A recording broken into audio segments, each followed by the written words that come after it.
Bien, 7:35 de la mañana, y luego de este recorrido de hasta ahora lo que acontece en esta Asamblea General de la ONU, le doy el pase a mi compañera Estenin Olivares con el segundo entrevistado el día de hoy en Primera Página.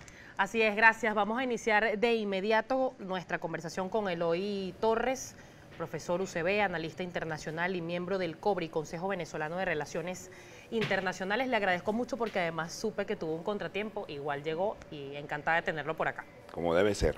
Así es. Como debe ser.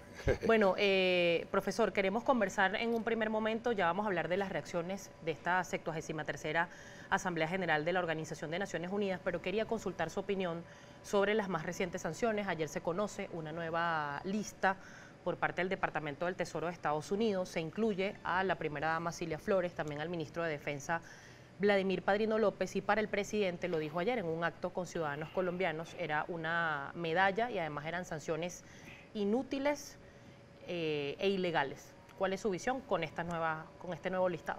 Bueno, yo tengo una opinión un tanto particular sobre ese tema, por cuanto eso responde a una decisión de los norteamericanos, del Estado norteamericano, del gobierno de los Estados Unidos, de aplicar sanciones a diversos personeros a nivel global, y Venezuela lamentablemente en este momento está en la lista, pues, de los algunos personeros venezolanos están en la lista de estos sancionados. Lo que tiene que hacer el gobierno en última instancia, o los estos que están siendo acusados, sancionados, buscar los mecanismos para solventar su propia realidad y explicarse por cuál es el motivo de la sanción. Si la sanción tiene que ver con una serie de hechos que ocurren en Venezuela desde el punto de vista de la violación a los derechos humanos, deterioro de las condiciones de vida por culpa de los actuales dirigentes del Estado venezolano, yo creo que entonces el gobierno debe responder por esas medidas, esas sanciones que le están aplicando. Profesor, una precisión. ¿Son sanciones en contra de ciudadanos que pertenecen en este caso al Ejecutivo o son contra el país? No, no son contra el país, son contra ciudadanos. Yo no me siento sancionado. Yo no me siento sancionado, tú no te sientes sancionada. Son contra determinados personajes. Yo mañana puedo ser sancionado como individuo, así como ellos son individualmente sancionados, acusados por el gobierno norteamericano, y ellos responderán. Pues cada quien responde por su propia realidad. En este caso no hay que confundir esas sanciones con la sanción al pueblo venezolano, a Venezuela en general, por cuanto no es ese el tema, y ellos han sido muy claros en este tratamiento que han dado los Estados Unidos a propósito del tema de las sanciones. Es contra determinadas personalidades. Ayer, por cierto, profesor, se publicaba, y creo que es la primera vez que lo hace la cuenta oficial en Twitter de la Embajada de los Estados Unidos, de colocarlo incluso con fotografías y con la palabra sancionados a cada uno de estos funcionarios. ¿Cómo se puede leer este paso? Eso forma parte de una dinámica política que pretende llevar a cabo el gobierno norteamericano contra el gobierno venezolano, contra determinados personeros del gobierno venezolano. Incluso llega a esos extremos, lo que pone en evidencia, pues, que la propia realidad que vive Venezuela, que esta realidad que exuda de dramatismo, de insuficiencia de comida, de corrupción, de esta anormal diáspora de casi 3 millones de venezolanos dando vueltas por el mundo, al gobierno norteamericano y los gobiernos en general, particularmente de la Unión Europea, han decidido tomar un conjunto de medidas, en este caso diplomáticas, mediante sanciones contra determinados personeros que son los que dirigen el Estado venezolano. Profesor, está en desarrollo la 73ª Asamblea General de la Organización de Naciones Unidas. Son muchos los discursos que se pueden extraer de allí. Me quería detener sobre todo en el de Lenín Moreno, en el de Iván Duque, que también sostuvo una reunión además con el presidente Donald Trump por el tema migratorio. ¿Hay algún antecedente de cómo se ha volcado la mirada internacional a nuestro país, más allá de las denuncias que pueda hacer el gobierno de una intervención de la situación de Venezuela? ¿Se subestimó quizás que esta crisis iba a llegar a estos niveles? Sí, se subestimó, y se subestimó justamente porque voy a aplicar una especie de retrospectiva analítica.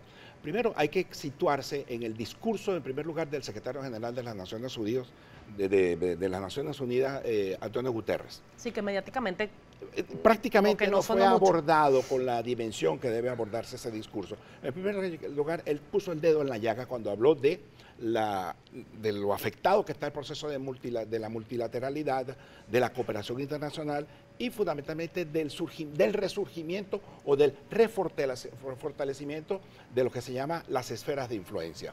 El mundo comienza a verse dividido Ya no son como eran en los años 60, 50, 40 entre la Unión Soviética y los Estados Unidos, los dos bloques, sino que esta vez son varios factores, entre ellos viene a jugar un papel China, ojo, y está tocando las puertas un régimen que se llama Irán, participando en este proceso de repartición de esferas de influencia, cuestión que eso fue lo que quiso señalar el secretario general de las Naciones Unidas. Por otro lado, está el mismo tema pues, de la manera como los gobiernos hoy en día que han feudalizado las relaciones internacionales en el sentido que con mi patio no te metas, yo soy el que decido aquí. Entre ellos va el tema de los derechos humanos, va el tema de la política económica que aplican, tiene que ver con el tratamiento a los factores opositores, es decir, han feudalizado las relaciones internacionales y algunos países están llamando a la alerta por cuanto eso tiende a crecer. En la votación que se dio el día de ayer, aparentemente, unos que no participaron en esa masiva, 93 creo que fueron los votantes, unos que no participaron, Rusia, China, Myanmar, Nicaragua, Egipto, Irán. ¿Por qué? Porque son países que responden a una visión que no está inserta en la visión occidental, en el respeto a derechos humanos, la de democracia, etcétera, etcétera. Porque ¿cómo van quedando entonces estos países? Bueno, esos países están prácticamente experimentando un proceso de aislamiento por cuanto dependen solamente de la fuerza que ellos generen como factores geopolíticos, en el caso concreto de China y en el caso concreto de Rusia. Y en buena parte en el caso de Irán. ¿Por qué? Porque ellos están dependiendo de su fuerza, de su dinamismo geopolítico que logran imponer para poder ser escuchados. El presidente Trump, en su estilo todo alocado, todo impredecible, ha colocado al mundo contra la pared, el caso concreto de Corea del Norte, a la cual obligó a bajar la cabeza para sentarse a negociar con ella. Pretendían hacerlo con Irán, no sabemos si lo lograrán. Hoy en día está planteado un enfrentamiento comercial entre China y los Estados Unidos. Trump está lanzando una guerra comercial contra China, vamos a ver hasta dónde va a llegar. De todas maneras, según indican los grandes analistas del tema, China no va a tener que hacer una serie de reacomodos en su proceso económico para adaptarse a las nuevas condiciones que está exigiendo justamente los Estados Unidos. Y en el caso de Rusia, bueno, Rusia es un país particular porque Rusia es un país que es muy poderoso desde el punto de vista militar, sin embargo, económicamente hay que medirlos. El PIB ruso, por ejemplo, de toda la Federación Rusa, es equivalente, por ejemplo, al PIB del estado de Nueva York solamente.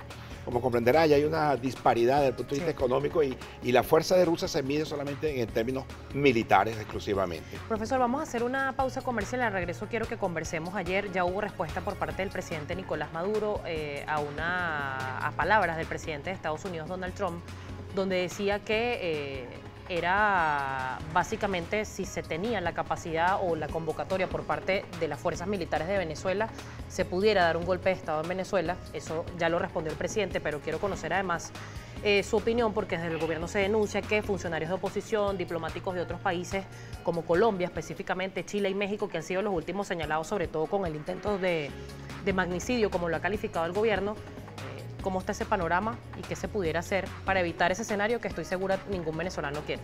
Estamos conversando con Eloy Torres, él es profesor, también analista internacional y miembro del COBRI, Consejo Venezolano de Relaciones Internacionales. Si tiene preguntas, @primerapágina, las repasamos al regreso, ya venimos.